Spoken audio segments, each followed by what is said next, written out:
par le vote de la loi de finances, avec ce fameux article 52 qui a mis en place la baisse progressive de l'aide au logement, la baisse de nos loyers. Pour autant, et on l'a dit durant la cérémonie, vous l'avez entendu, on veut être ambitieux, on veut être audacieux, et on n'est pas affaibli par cette réforme. On va être en réaction, on va être en responsabilité, et on va maintenir le cap. On va maintenir le cap de la construction, de la rénovation, de la vente. Certes, le curseur ne sera pas à l'endroit où on avait souhaité le mettre à travers notre plan de développement, mais on va maintenir un volume de construction parce que les dossiers étaient dans les cartons, parce que il y a des habitants en demande, il y a des élus qui attendent ces projets, il y a des prêteurs qui sont venus, il y a le département qui est venu garantir ses emprunts.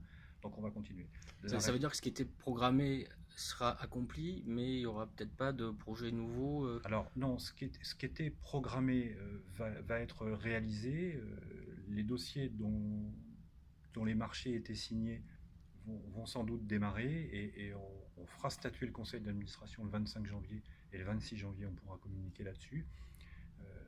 L'idée de la rénovation énergétique du patrimoine qu'on a défendue, parce que c'est essentiel pour faire baisser la quittance de nos locataires, on va le maintenir à un rythme différent.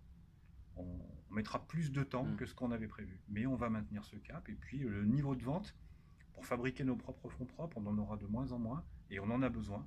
La TVA a augmenté, elle est passée de 5,5 à 10. Il faudra plus de fonds propres pour construire.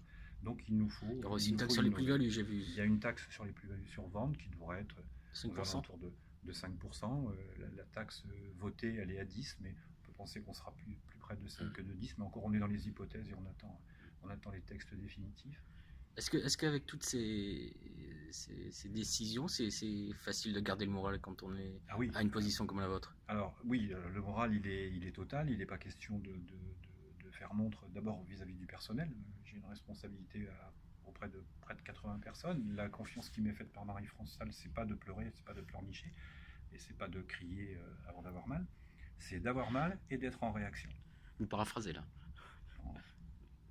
D'accord. Il y a je crois que le budget n'a pas été voté, c'est aussi exceptionnel dans la situation de l'office. C'est un fait exceptionnel. En règle générale, dans les organismes et à Habitalis en particulier, on vote notre budget au mois de décembre.